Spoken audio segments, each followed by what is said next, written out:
Hello students. आज अपन topic discuss करेंगे वो है फिजियोलॉजी का नेक्स्ट टॉपिक ट्रांसपीरेशन यानी कि वाष्पोत्सर्जन।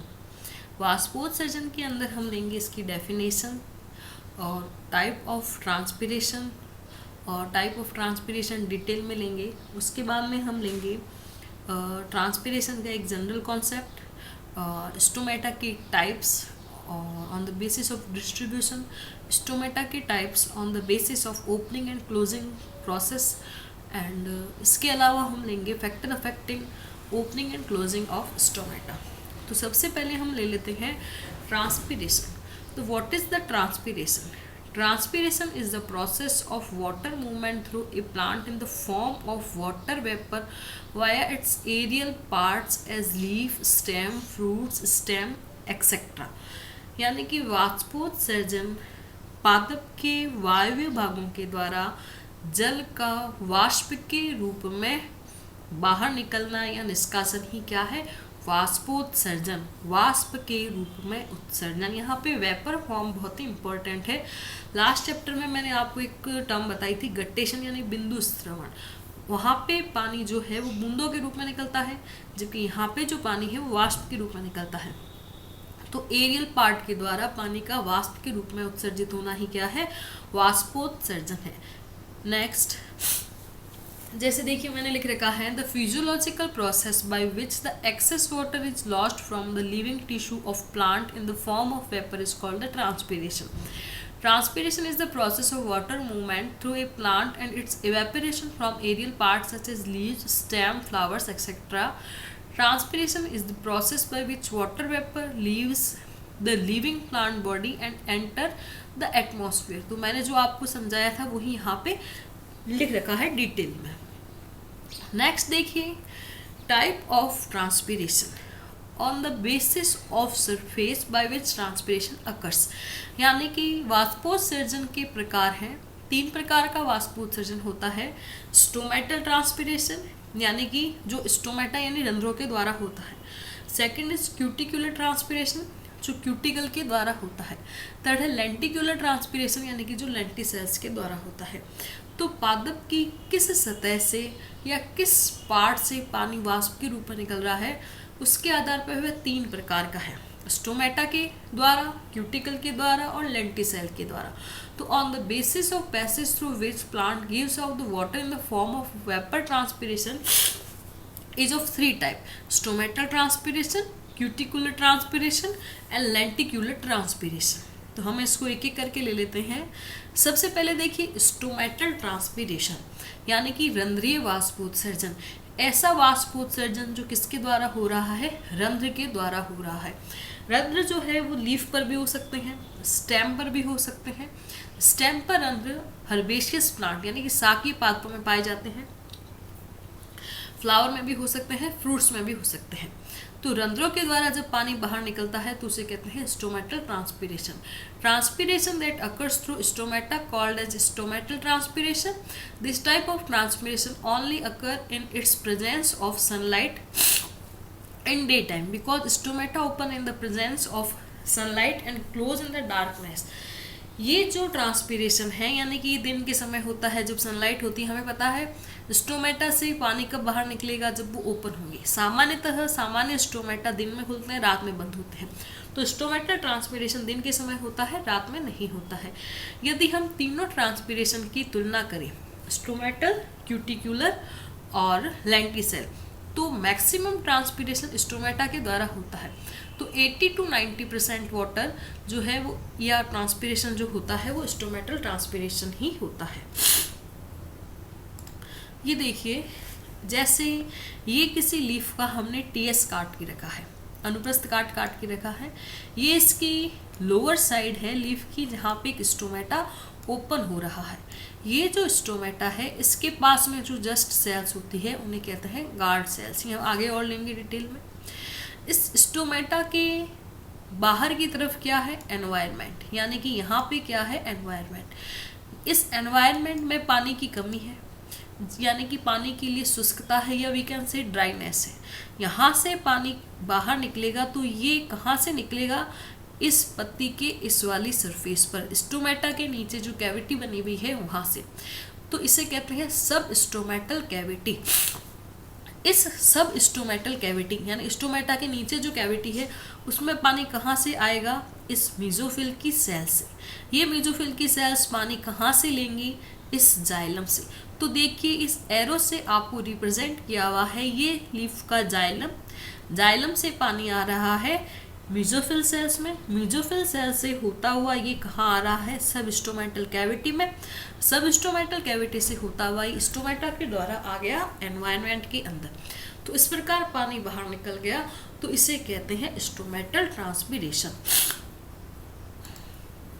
फिर देखिए क्यूटिक्यूलर ट्रांसपीरेशन। सामान्यतः जितने भी प्लांट होते हैं उनके एरियल पार्ट पर क्यूटिन नामक वैक्सी यानी मौम्य पदार्थ की एक परत पाई जाती है। यह परत जो होती है, ये देखिए यहाँ पे लिख रखा है वैक्स क्यूटिकल, यानी कि मौम्य या फिर अपन कहते हैं फैटी सब्सटेंस है बेसिकली, जिसकी एक लेयर पाई जाती है। इसकी जो मोटाई होती है, ये वैक्स है यानी कि ऑयल है, तो पानी के लिए क्या होगा? इम्परमेबल, अपारगम्य होगा। लेकिन कई जगह पर इसकी थिकनेस इतनी कम होती है कि पानी इससे बाहर निकल जाता है, तथा कई जगह पर इसकी जो लेयर होती है वो कंटिन्यू नहीं होती, डिसकंटिन्यू होती है। तो जहाँ जहाँ पे डिसकंटिन्यूएशन आया है, जहाँ जहाँ पे ये टुकड़ों में टूट गई है, वहाँ से पानी लीव्स से क्या होगा? इवेपोरेट हो जाएगा। तो क्यूटिकल के द्वारा उसके अंदर गैप या उसकी थिन लेयर के कारण जो पानी इवेपोरेट हो रहा है उसे कहते हैं क्यूटिक्यूलर ट्रांसपीरेशन। क्यूटिक्यूलर ट्रांसपीरेशन जो है वो हर्ब प्लांट में ज़्यादा मिलता है कंपेयर टू सर्ब और ट्री। ये टोटल ट्रांसपीरेशन की बात करें तो ये 5 से 10% होता है। Cuticular transpiration that occurs through the cuticle or cracks of thin cuticle layer of leaves and stem is said to be cuticular transpiration। तो जैसा मैंने आपको कहा था, या तो लेयर पतली होती है या जहाँ जहाँ से टुकड़ों में टूट गई वहाँ से। टोटल ट्रांसपीरेशन का 5 से 10% जो होता है वो क्यूटिकुलर ट्रांसपीरेशन होता है। नेक्स्ट फिर देखिए लेंटिक्यूलर ट्रांसपीरेशन। लेंटिक्यूलर ट्रांसपीरेशन जो ट्रांसपीरेशन होता है लेंटी सेल के द्वारा। अब लेंटी सेल क्या होते हैं? लेंटी सेल जो प्लांट जिनमें सेकेंडरी ग्रोथ पाई जाती है, यानी जिनमें छाल का फॉर्मेशन हो गया, तना या रूट बहुत मोटी हो गई है, वहाँ पे क्या होती है? बहुत अधिक ग्रोथ के कारण जो छाल है वो कहीं कहीं से फट जाती है। ये देखिए ये कंटिन्यू जो एपिडर्मिस थी वो इस स्थान से टूट गई, यहाँ से टूट गई, यहाँ पे एक छेद है। तो ये बहुत अधिक सेकेंडरी ग्रोथ के कारण जो आउटर स्किन है वो आप समझ लीजिए कि कहीं कहीं से टूट जाती है, वहाँ पे छेद बन जाते हैं। इन छेद को कहते हैं लेंटिसेल। तो ये तो आपको एनाटॉमी, ये देखिए बाहर से एक स्टेम का डायग्राम है जिसमें आपको लेंटिसेल दिखाई दे रहे हैं। इन लेंटिसेल से भी पानी जो है वो इवेपोरेट होता है। तो ऐसे ट्रांसपीरेशन को कहते हैं लेंटिक्यूलर या लेंटिसेल ट्रांसपीरेशन। तीनों ट्रांसपीरेशन की बात करें तो यह सबसे कम मात्रा में पाया जाता है, almost 0.1%। Then lenticular transpiration, sometimes transpiration occurs through lenticel, that small opening of the corky tissue covering stem and twig, and this type of transpiration is said to be the lenticular transpiration. In this process only 0.1% water is given of the form of vapor. ठीक है, तो 3 प्रकार के transpiration हो गए। ये देखिए ये फ्लो चार्ट है जो आपको बता रहा है कि कौन सा ट्रांसपीरेशन जो है वो सबसे ज़्यादा है, कौन सा सबसे कम है। Aerial parts lenticel lenticular 0.1%, cuticular 3 to 10%, stomatal transpiration almost 90%। फिर देखिए इवेपोरेशन और ट्रांसपीरेशन दो अलग अलग चीज़ें हैं। इवेपोरेशन का मतलब होता है इवेपोरेशन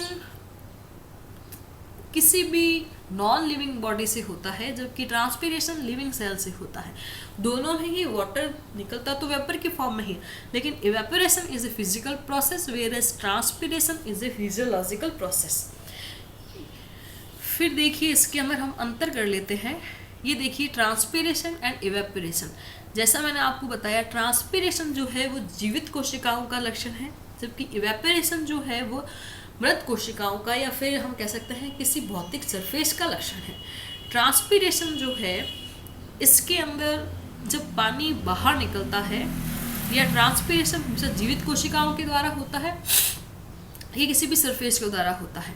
फिर ट्रांसपीरेशन जो है इसमें जब पानी वाष्प के रूप में निकलता है तो यह जिन कोशिकाओं से या जिस सरफेस से निकला था वो उसकी कूलिंग करता है, जबकि इवेपोरेशन से ड्राइनेस आती है। आप ऐसा समझ लीजिए, ट्रांसपीरेशन का मतलब है हमारे शरीर से पसीना निकलना, जबकि इवेपोरेशन का मतलब है कि धूप में किसी हमने कपड़े को सुखा दिया है, तो जब पसीना निकलता है तो हमें ठंडक महसूस होती है, तो दैट इज ट्रांसपीरेशन।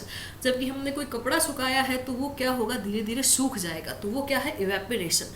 तो ट्रांसपीरेशन कूलिंग, इवेपोरेशन क्या करता है, ड्राइनेस। ट्रांसपीरेशन लिविंग सरफेस से होता है, इवेपोरेशन किसी भी फिजिकल सरफेस से हो जाता है। Then transpiration means water released by plants in the air. Evaporation means conversion of liquid into the vapor.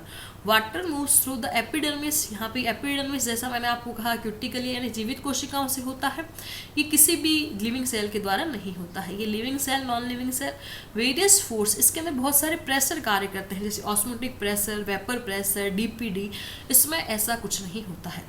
Formation of vapor continues for some time even after the saturation of outside air. इसका मतलब जब बाहरी वातावरण है वो यदि संतृप्त हो गया है उसके बाद भी यहाँ पे कुछ समय तक वेपर बनती जाती है, लेकिन इवेपोरेशन उसी समय बंद हो जाता है जिस समय एक्सटर्नल एनवायरनमेंट वेपर से सैचुरेट हो गया है। It is largely depend upon absorption of water from the soil. Transpiration मैंने आपको एब्जॉर्प्शन ऑफ वाटर में भी बताया था, ट्रांसपीरेशन की रेट उतनी ही ज़्यादा होती है जितना ज़्यादा एब्जॉर्प्शन होता है, तो ये डिपेंड करता है एब्जॉर्प्शन कितना होगा, जबकि इवेपोरेशन में ऐसा कुछ भी नहीं होता है। Transpiration is a regulated process, evaporation non regulated process. It is comparatively slow process, evaporation बहुत फास्ट प्रोसेस है। Water vapour are form in the internal tissue of plant, water vapour are form in the free surface of plant. एक चीज़ जो मैंने आपको बताई वो इसमें लिखी भी नहीं है, ट्रांसपीरेशन कूलिंग करता है, इवेपोरेशन ड्राइनेस करता है। तो ये हुआ ट्रांसपीरेशन और इवेपोरेशन में अंतर। फिर हम देख लेते हैं what is the stomata.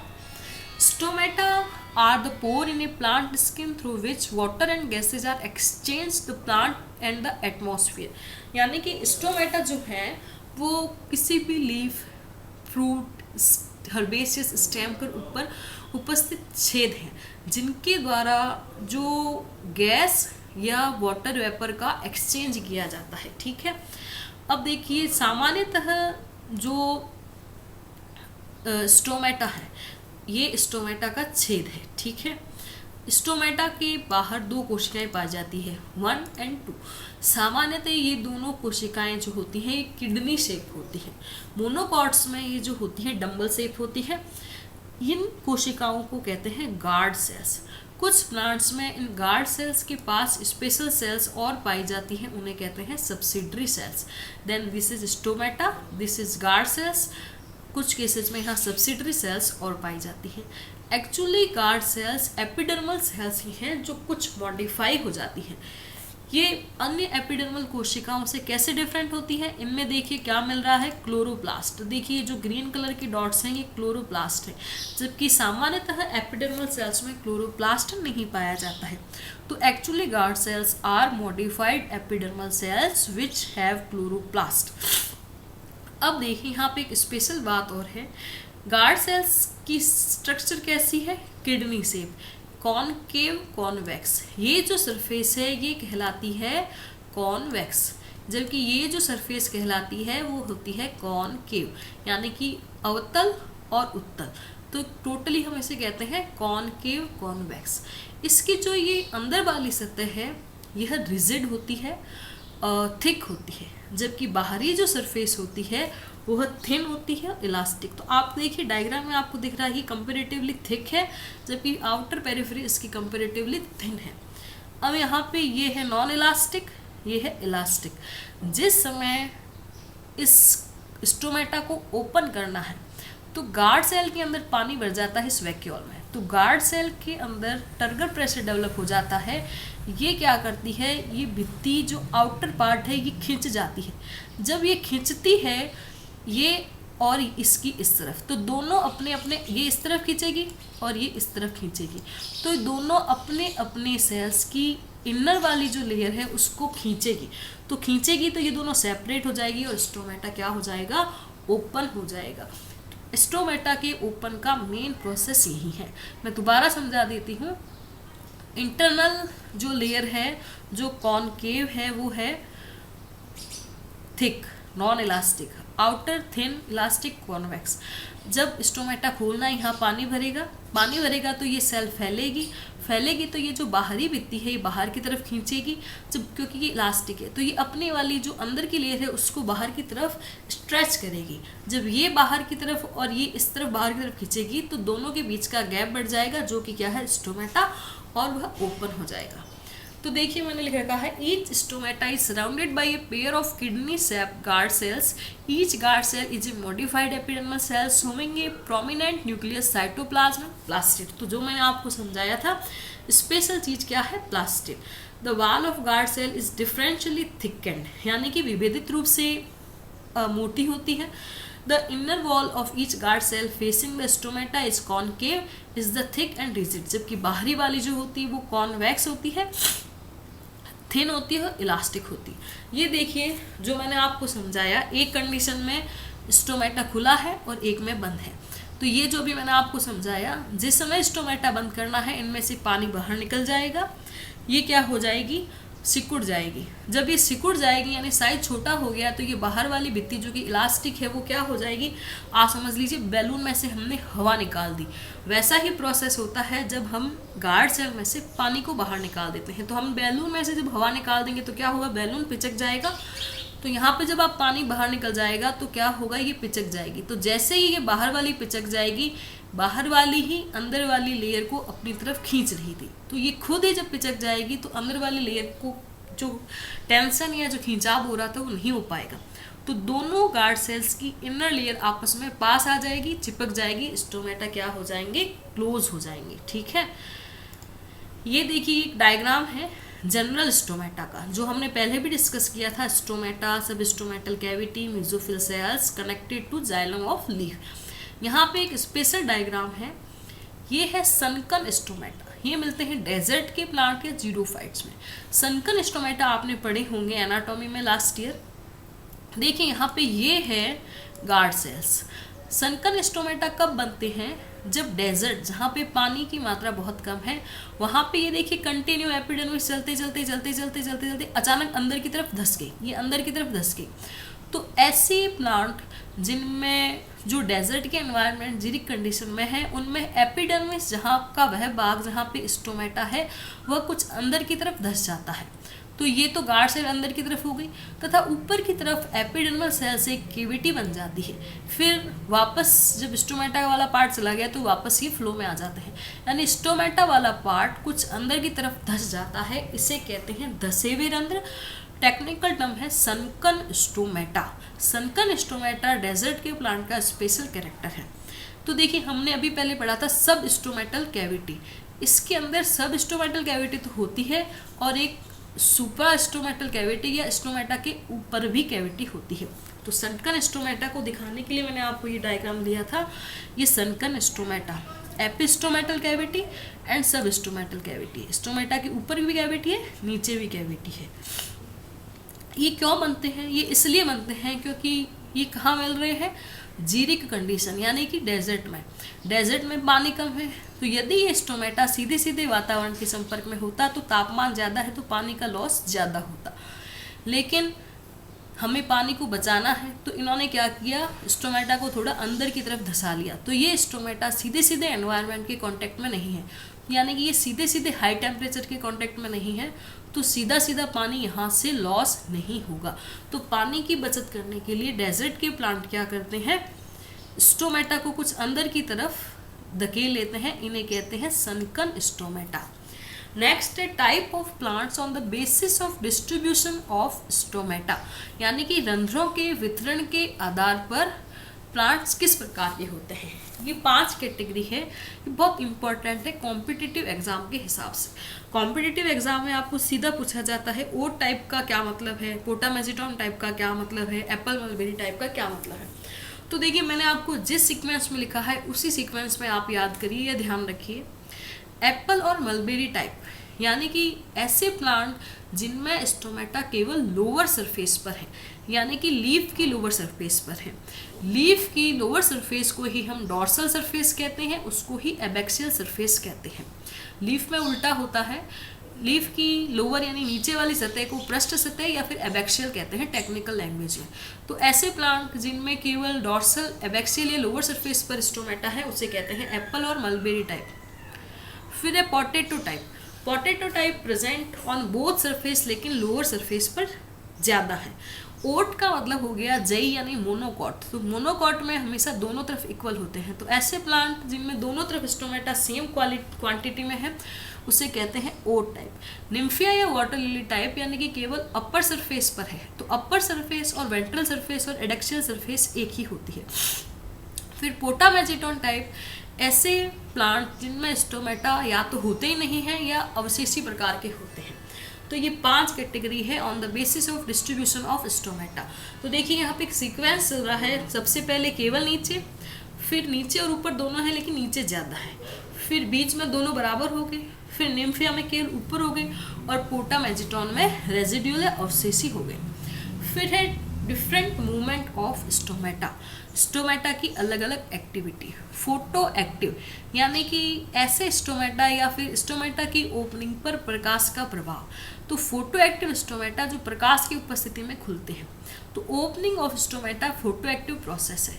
Hydro active process, कुछ साइंटिस्ट कहते हैं कि स्टोमेटा की जो ओपनिंग है वो प्रकाश पर निर्भर करती है, लेकिन इसकी क्लोजिंग जो है वो पानी पर निर्भर करती है,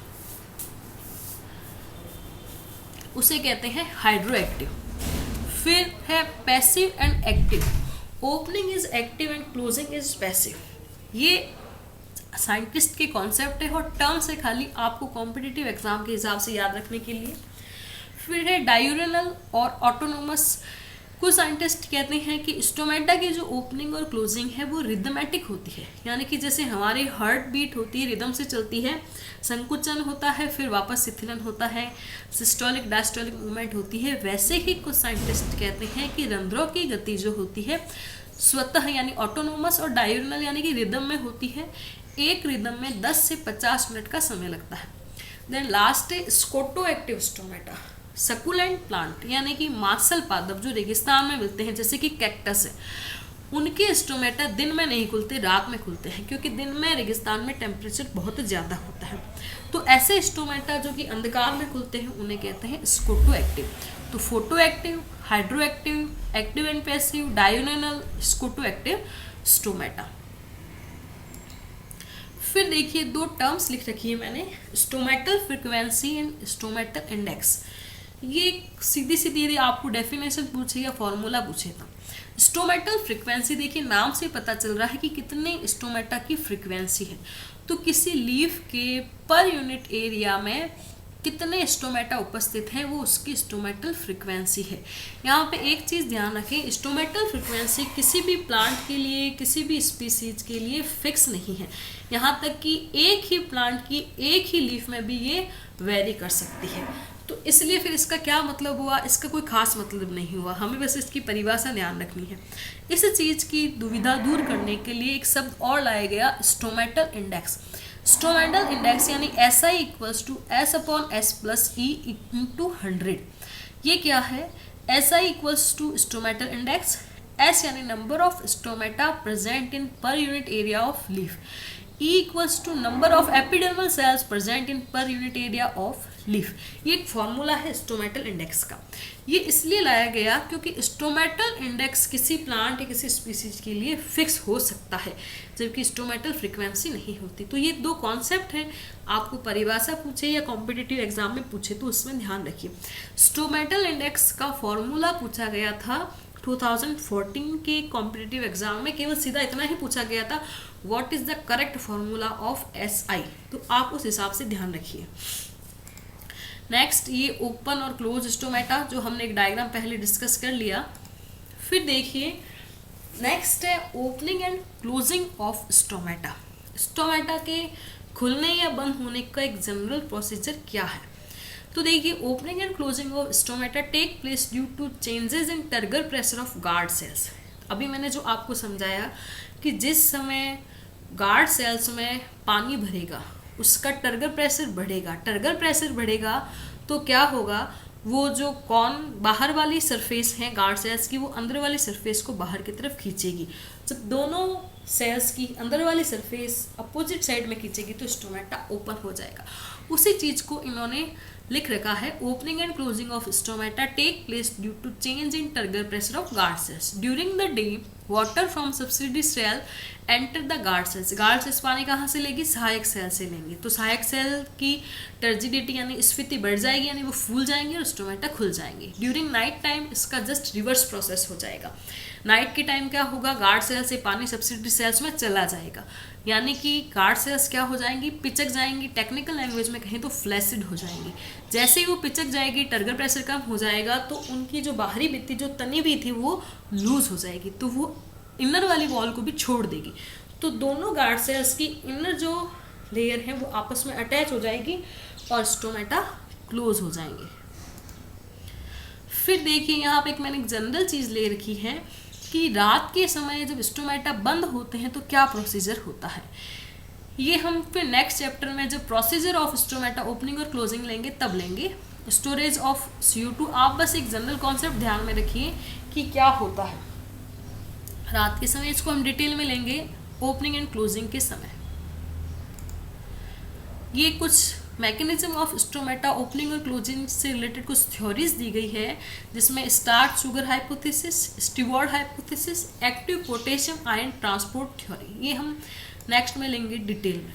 फिर देखिए फैक्टर अफेक्टिंग स्टोमेटल मूवमेंट, तो यहाँ पे है लाइट, टेम्परेचर, एनवायरनमेंट में एयर, ये सब। तो देखिए एक चीज़ ध्यान रखिए, स्टोमेटा की ओपनिंग क्लोजिंग और ट्रांसपीरेशन को प्रभावित करने वाले कारक अलग अलग हैं। इनका हो सकता है कुछ सेम प्रभाव हो, लेकिन आप ये कॉन्सेप्ट ध्यान में रखें। सबसे पहले light greatly influence the opening and closing of stomata. It is stimulates production of malic acid due to conversion of starch to sugar. Stomata so not open in UV light and green light but remain open in the blue light and red light. तो आप ध्यान रखिए, याद रखने की चीज़ है, red और blue में ओपन रहेंगे, UV में नहीं खुलते हैं, ग्रीन लाइट में नहीं खुलते हैं। लाइट जनरली जो है स्टोमेटा ओपनिंग का ही कार्य करती है, क्योंकि ये कुछ कन्वर्जन करती है, जो हम थ्योरीज में पढ़ेंगे। स्टार्च को क्या करती है, शुगर में चेंज करती है, जिससे शुगर के मॉलिक्यूल क्या करते हैं, OP यानी कि ऑस्मोटिक प्रेशर को बढ़ाने का कार्य करते हैं। जब ऑस्मोटिक प्रेशर बढ़ता है तभी वाटर अंदर आता है और स्टोमेटा खुलते हैं। तो ये एक जनरल चीज़ है। बहुत अधिक लाइट इंटेंसिटी जब होती है वो स्टोमेटा को बंद कर देती है, और यदि सिंगल देखें तो UV लाइट ग्रीन लाइट में बंद है, ब्लू और रेड में ओपन। टेम्परेचर, नॉर्मल टेम्परेचर में स्टोमेटा ओपन होते हैं, बहुत कम और बहुत हाई में, दोनों में ही बंद हो जाते हैं। फिर है पोटेशियम क्लोराइड कोज ओपनिंग, KCl इसको खोलता है। ऑर्गेनिक एसिड जो है वो ओपन करते हैं। कार्बन डाइऑक्साइड की सामान्य मात्रा ओपन करती है, लेकिन बहुत अधिक मात्रा जो है वो पॉइजनस इफेक्ट डालती है, स्टोमेटा बंद हो जाते हैं। फिर उसके बाद में है वाटर जो है, वाटर होगा तभी गार्ड सेल की स्फीति बनेगी, और जैसा हम इतनी देर से बात कर रहे हैं, गार्ड सेल में पानी भरेगा तभी ये स्टोमेटा ओपन होंगे। यदि पानी ही नहीं है तो ये सब प्रोसेस नहीं होगा, stomata close. Abscisic acid plant के अंदर स्ट्रेस हार्मोन है। जब स्ट्रेस होता है तब एब्सिसिक एसिड, यानी प्लांट के लिए स्ट्रेस क्या है, टेम्परेचर ज़्यादा होना, पानी कम होना या सॉल्ट का फॉर्मेशन हो जाना, ये सारे प्लांट के लिए एबनॉर्मल या स्ट्रेस हार्मोन, स्ट्रेस कंडीशन है। तो जैसे हमारे अंदर स्ट्रेस हार्मोन होते हैं वैसे ही इसके अंदर स्ट्रेस हार्मोन एब्सिसिक एसिड है। जिस समय प्लांट की स्ट्रेस कंडीशन आएगी तो एब्सिसिक एसिड का प्रभाव आएगा और यह स्टोमेटा को क्लोज कर देता है। तो ये सारे स्टोमेटा की ओपनिंग एंड क्लोजिंग के प्रकार। नेक्स्ट चैप्टर में हम क्या लेंगे, हम लेंगे स्टोमेटा की ओपनिंग और क्लोजिंग से रिलेटेड थ्योरीज, ट्रांसपीरेशन को प्रभावित करने वाले कारक। अभी तक हमने क्या लिया है, अभी तक हमने लिया है ट्रांसपीरेशन, देन उसकी डेफिनेशन, देन डेफिनेशन की detail, type of transpiration, 3 type, उनकी डिटेल ली हमने। फिर उनकी तुलना की, फिर हमने लिया इवेपोरेशन ट्रांसपिरेशन में अंतर, फिर स्टोमेटा का एक जनरल कॉन्सेप्ट ओपनिंग और क्लोजिंग का आपको बताया गया, फिर स्टोमेटा का ये सनकन stomata, type of plants on the basis of stomata, फिर उसके बाद में factor affecting transpiration, stomatal index और स्टोमेटल फ्रीक्वेंसी। नेक्स्ट चैप्टर में हम लेंगे इसका प्रोसीजर। Thank you.